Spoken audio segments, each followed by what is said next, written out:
있는 영성을 깨워라 라고 하는 책에서 이렇게 얘기합니다. 한 사람의 변화가 중요하다.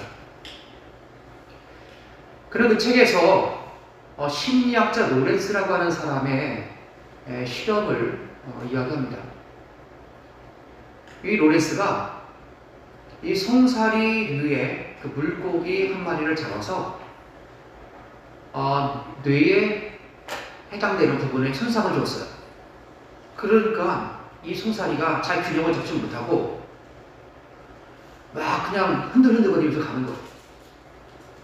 그러면 수조에 넣습니다. 다른 송사리들이 그 수조에 있는 이상한 그 송사리를 보는 거예요.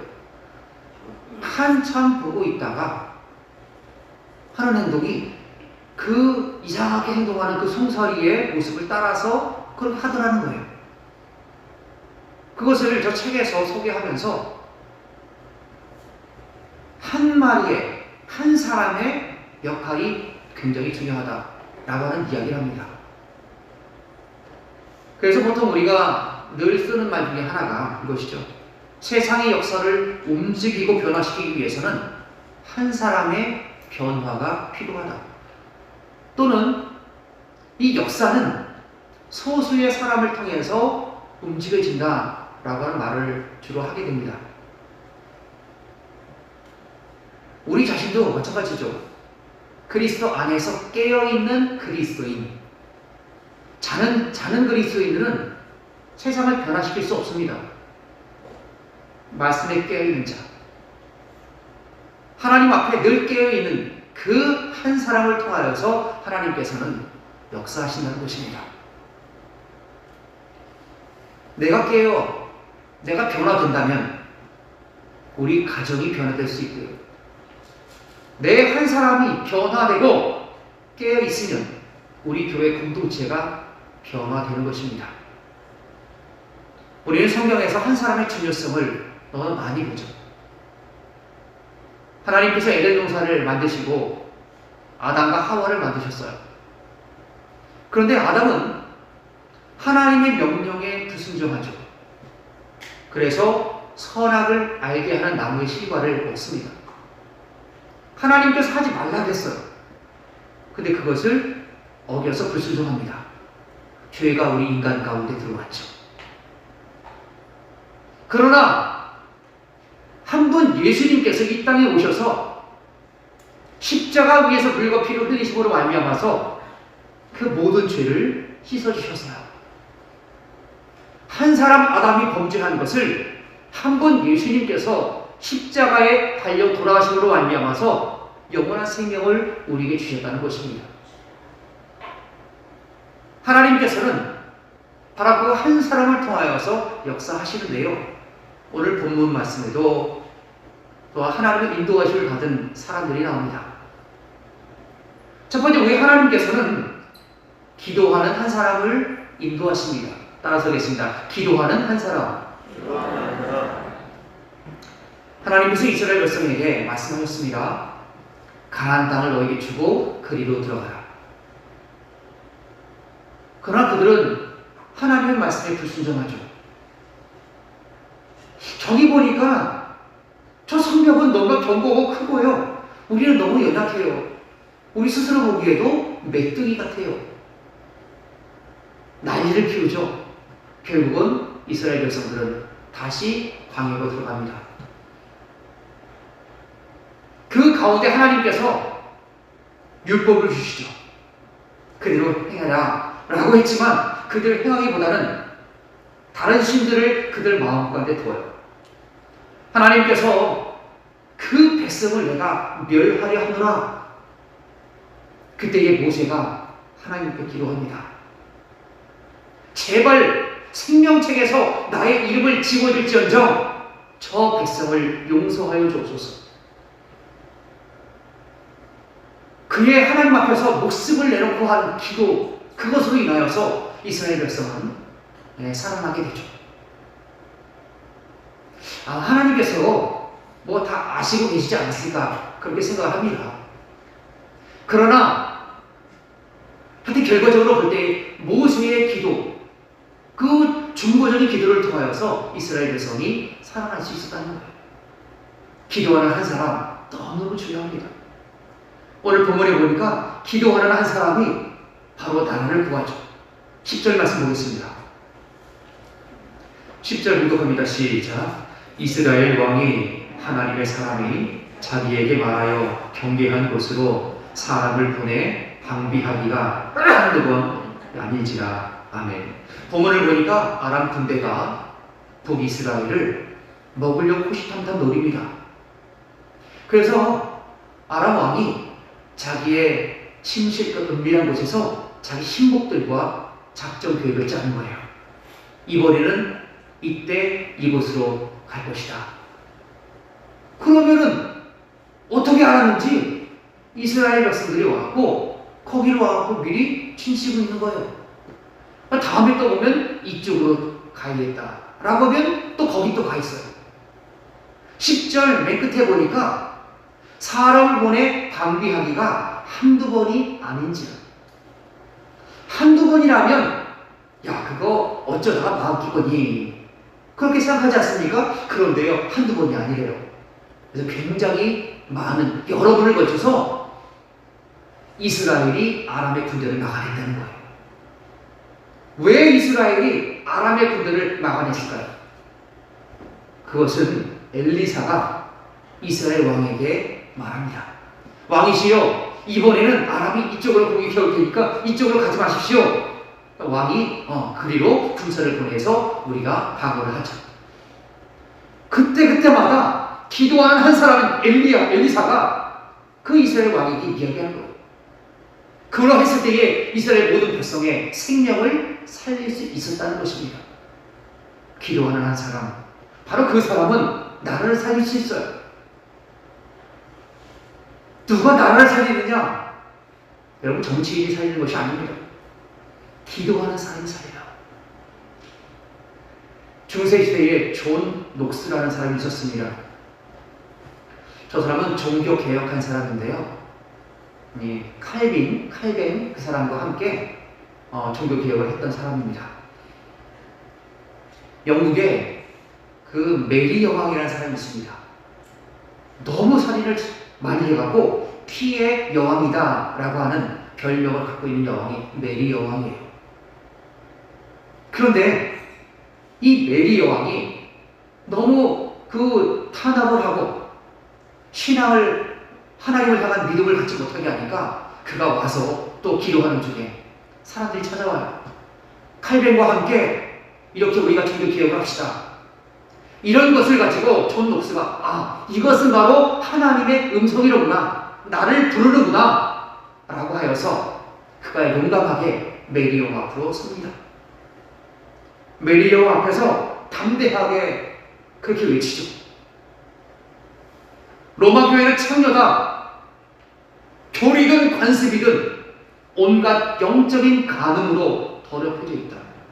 만약 회개하지 않으면 교황도 왕도 심판을 면치 못할 것이다. 그가 이렇게 담대하게 외칠 수 있었던 것은 바로 기도의 사람이었기 때문에 그렇습니다. 그런 기도합니다. 주여 스코틀랜드를 저에게 주옵소서. 그 결과 그는 감옥에서 풀려나오죠. 여왕은 중병에 걸려서 죽게 됩니다. 그럴 때에 여왕이 존 녹스를 풀어주면서 이렇게 말했다고 합니다. 영국의 100만 명의 군사보다 존 녹스의 기도가 더 무섭다. 이렇다 하나님께서는 기도하는 한 사람을 통하여서 하나님의 역사를 이루어 가시는 거예요. 녹스는 이렇게 말합니다. 기도하는 한 사람이 기도하지 않는 한 민족보다 더 강하다. 여러분, 이 존 녹스의 이 말은 우리에게 무엇을 들려줍니까? 깨어있는 그 사람, 깨어있는 사람을 통하여서, 기도하는 그 사람을 통하여서 하나님께서 역사하시고 그것을 통하여 하나님께서 행하신다라고 하는 것입니다. 여러분, 기도해야 합니다. 기도하면 가정이 살고, 기도하면 교회가 살고 민족이 살아납니다. 기도하지 않은 민족은 죽을 수밖에 없고요, 망할 수밖에 없습니다. 새벽을 깨워서 기도해야 됩니다. 밤에 또한 기도하고 또 기도하고 기도해야 합니다.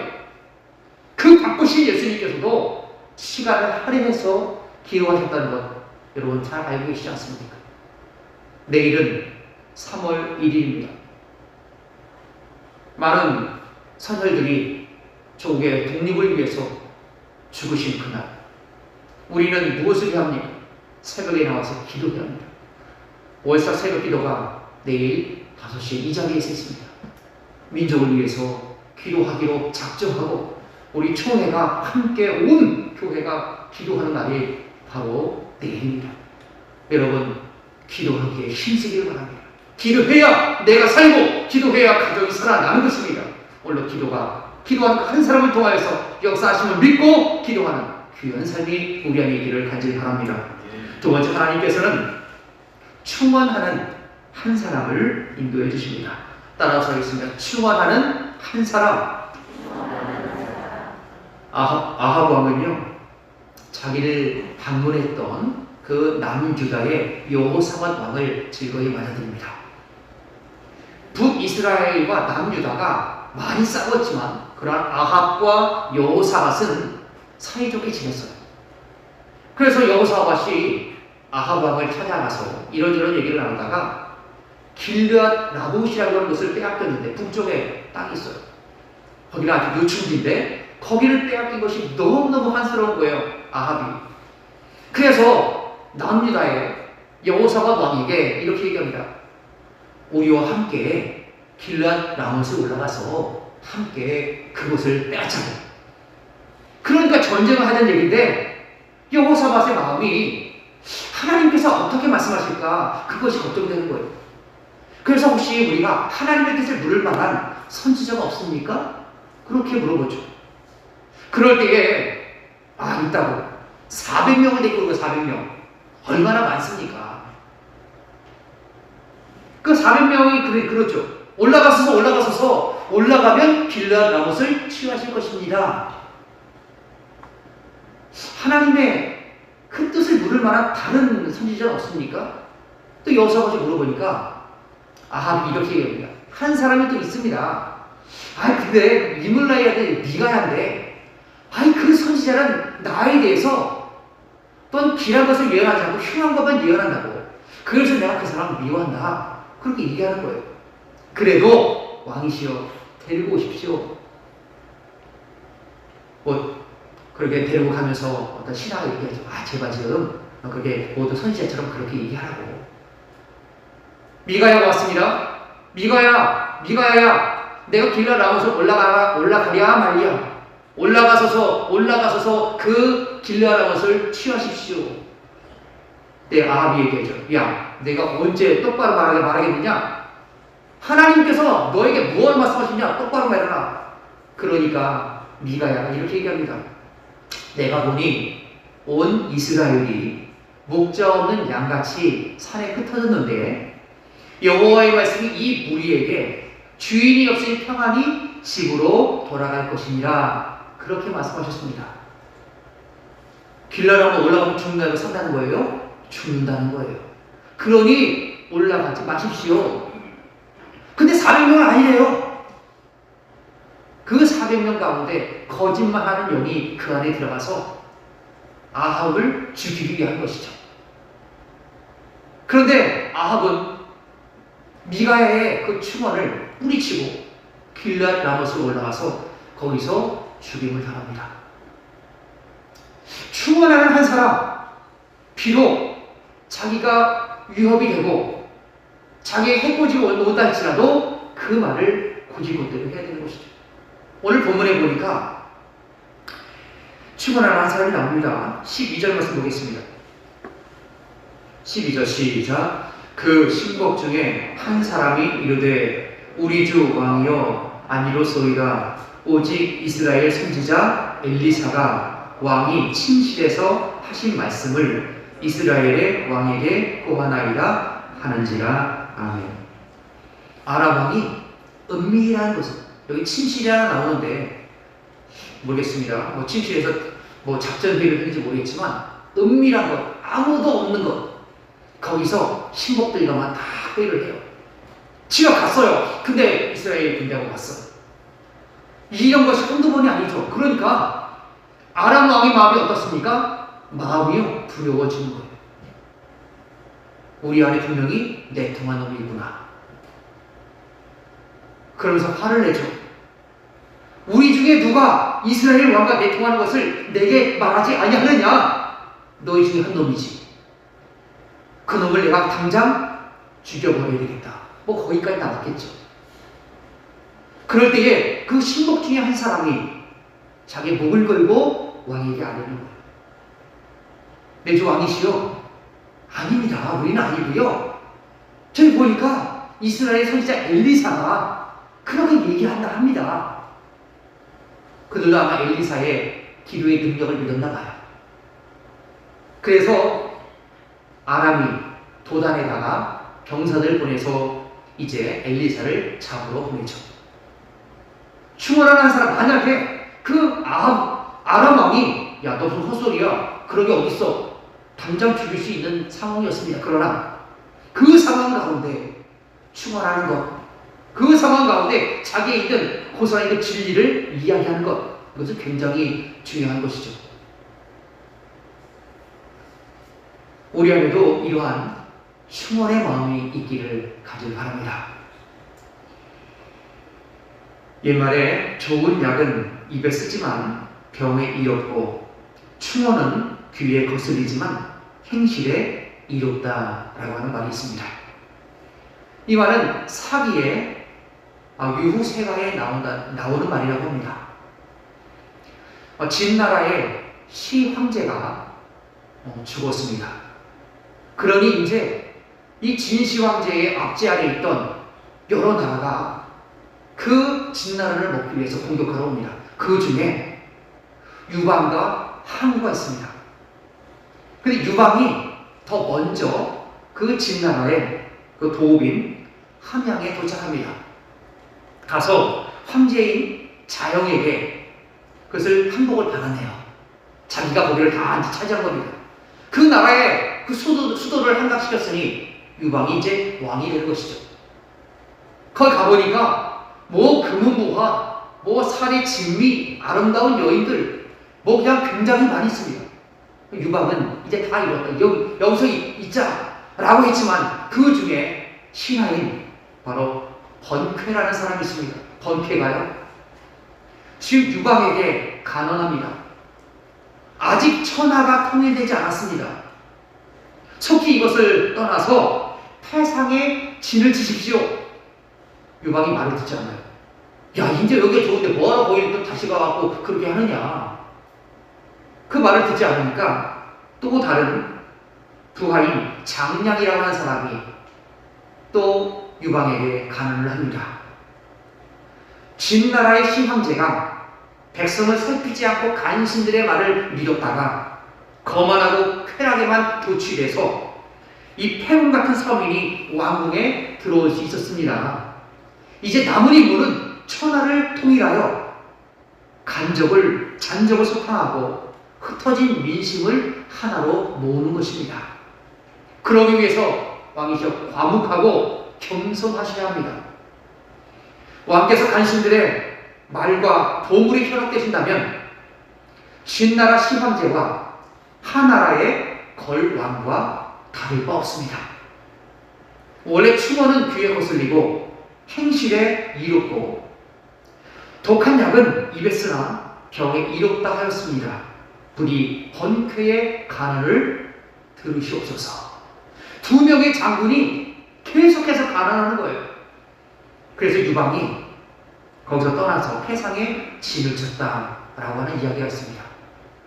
충원한다, 간언한다, 정말 어려운 것입니다. 만약에 유방이 내 이런 쓸데없는 얘기하지 마라, 칼로 싹 치면은 죽는 거예요. 그러나 그 상황 가운데 충신의 마음으로, 충원의 마음으로 그렇게 아뢰는 것, 그것은 대단한 용기가 필요합니다. 그럼 우리에게 필요한 것이 무엇이겠습니까? 우리가 세상에 살아가다 보면 세상이 커 보일 때가 있어갖고 신앙의 양심상 타협할 때가 있습니다. 그러나 성령의 음성은 우리에게 무엇이라 말씀합니까? 그렇게 하지 마라. 그렇게 살지 마라. 세상 사람들과 구별되게 살아야지. 하나님의 말씀 그렇게 우리에게 다가오지 않습니까? 그럴 때 우리는 그 말씀을 어떻게 합니까? 버려버립니까? 아니면 취합니까? 바로 여기서 중요한 것이죠. 하나님의 말씀이 충원처럼 우리에게 들려올 때 과연 우리는 어떻게 하고 있는가? 세상에 있는 것들과 타협하지 않길 바랍니다. 이것이 바로 세상에서 우리 믿음 따라 사는 거예요. 많은 사람들이 타협하며 살아가죠. 다 그런데 뭐. 여러분, 다 그러면 변화를 시킬 수가 없어요. 다 그러면 맛을 낼 수가 없습니다. 나중에 밟히는 거예요. 변화시키는 그 사람은 충원의 귀를 기울이고 하나님의 말씀을 우리 마음 가운데 두는 사람입니다. 여러분, 이러한 삶을 통하여서 또한 세상을 변화시키는 놀라운 은혜 역사가 우리 안에 있기를 간절히 바랍니다. 세 번째, 하나님께서 인도하시는 사람은 은혜 받은 한 사람, 그 사람을 인도해 주십니다. 따라서 하겠습니다. 은혜 받은 한 사람. 예수님께서 명절에 예루살렘에 올라가셨어요. 예루살렘을 보니까 베데스다라는 연못이 있어요. 거기 행각이 5개 있는데 행각마다 사람들이, 병자들이 굉장히 많았습니다. 보니까 왜 병자들이 모였나 보니까 그 베데스다 연못에 가끔 천사가 내려와서 물을 움직인다는 거예요. 그러면 어떤 병에 걸렸든지 제일 먼저 들어가는 사람이 그 병이 낫는다는 거예요. 그래서 사람들이 몰려와서 그 물가 주위에 가득하게 있었습니다. 예수님께서 베데스다 연못에 가시니 38년 된 병자가 있었습니다. 예수님께서 보시니 병이 벌써 오랜 줄 아시고 그에게 물어보세요. 내가 낫고자 하느냐? 그럼 보통 사람들은 주여 낫고 싶습니다. 제발 좀 낫게 해주세요. 뭐 이렇게 얘기해야 그것이 보통 답변이 아니겠습니까? 그런데 그 사람은 이렇게 말해요. 주여, 내가 저 물속으로 들어가려고 그러면 저보다 먼저 딴 사람이 더 먼저 내려가니 나를 도와줄 사람이 없나이다. 동문서답이죠. 자기들은 내가 낫고자 하느냐? 아니요, 낫고 싶습니다. 그러나 예수님께서는 그를 고쳐주세요. 아무것도 하지 않은 그를 예수님께서 고쳐주심으로 말미암아서 많은 사람 가운데 그 단 한 명이 병에서 노임을 받아요. 그 병자가 한 일이 무엇이 있습니까? 아무것도 없어요. 오직 예수님의 긍휼하심이 있을 때에 바로 그렇게 은혜를 입는 거예요. 여러분, 우리는 하나님의 은혜로 말미암아서 구원을 받았어요. 구원받은 자격이나 조건이 됩니까? 없거든요. 그러나 하나님의 은혜가 우리에게 임하여서 오늘도 구원 얻는 자가 되었다는 것입니다. 오늘 본문 말씀 17절 말씀 보겠습니다. 17절 시작. 기도하여 이르되 여호와여 원하건대 그의 눈을 열어서 보게 하옵소서 하니 여호와께서 그 청년의 눈을 여심해 그가 보니 불말과 불병거가 산에 가득하여 엘리사를 둘렀더라. 아멘. 아람 왕이 엘리사를 잡으려고 도단성에 군사를 보내서 포위합니다. 아침에 일어나니까 엘리사의 사환이 게하시가 깜짝 놀라는 거예요. 나와보십시오. 이제 아람 부대가 와서 우리를 잡으러 왔습니다. 큰일 났습니다. 이제 우리 다 죽었습니다. 엘리사가 그렇게 말하지 않습니까? 그들과 함께한 사람보다 우리가 함께하는 사람이 더 많다. 우리가 더 많다는 거예요. 아니, 지금 뭐 보이는 게 아무도 없는데. 그때에 엘리사가 하나님께 기도하죠. 저 청년의 눈을 열어서 보게 하옵소서. 하나님께서 그 청년의 눈을 여시니 영안이 열리니 불말과 불병거가 산에 가득한 거예요. 아람 부대가 더 많아요. 그때 게하시가 마음을 내려놓죠. 안심합니다. 하나님의 은혜로 그가 눈이 열리고 하나님의 귀한 것을 바라봤을 때에 담대할 수 있었던 것입니다. 우리는 하나님께서 우리에게 은혜를 주셨는데 그 은혜를 에베소서 1장에 보니까 창세 전에 우리를 택하시사. 창세 전에 우리를 택하셨대요. 우리가 자격이 있습니까? 조건이 있습니까? 아무것도 없어요. 그런데 우리를 창세전에 택해 주셨어요. 이것이 바로 하나님의 은혜라는 것입니다. 그럼 우리 은혜 받은 우리는 어떻게 살아가야 합니까? 하나님께서 주신 은혜를 잊지 않는 거예요. 하나님께서 우리에게 주신 그 삶을 통하여서 하나님 앞에 영광 돌리는 삶, 그것이 바로 우리가 마땅히 해야 할 것입니다. 우리가 무엇이든지 주님께서 우리를 위해서 십자가를 지시고 그 수치스러운 골고다 언덕길을 올라가서 십자가에서 물과 피를 흘리셔야만 했습니까? 바로 그것이 우리를 향한 하나님의 은혜입니다. 오늘 찬양을 통해서 여러분 듣지 않으셨습니까? 영상문이 더 마음에 와닿습니다. 나를 위해서 그렇게 피 흘려 들어가신 그 예수 그리스도의 그 은혜를 잊지 않는 바로 그 한 사람, 그 사람을 통해서 하나님께서 일하기를 원하신다는 것입니다. 오늘 우리가 하나님의 인도하심을 받아 기도하여서 세상을 변화시키고 또 하나님의 말씀에 충만하여서 하나님의 은혜로 살아가는 귀한 삶이 우리 안에 있기를 간절히 바랍니다. 다음에 기도하겠습니다. 은혜로우신 아버지 하나님 감사합니다. 하나님께서 기도하는 그 한 사람을 통하여서 하나님의 일을 감당하시고 깨어있는 그 한 사람을 통하여서 하나님의 일을 행하시온데 우리가 깨어있어 기도할 수 있게 도와주시고 하나님의 말씀을 우리 안에 충만케 하나님 오늘도 가슴에 품고 하나님의 그 은혜를 잊지 않는 삶이 될 수 있도록 인도하여 주옵소서. 이 모든 말씀 예수님의 이름으로 간절히 기도하옵나이다. 아멘.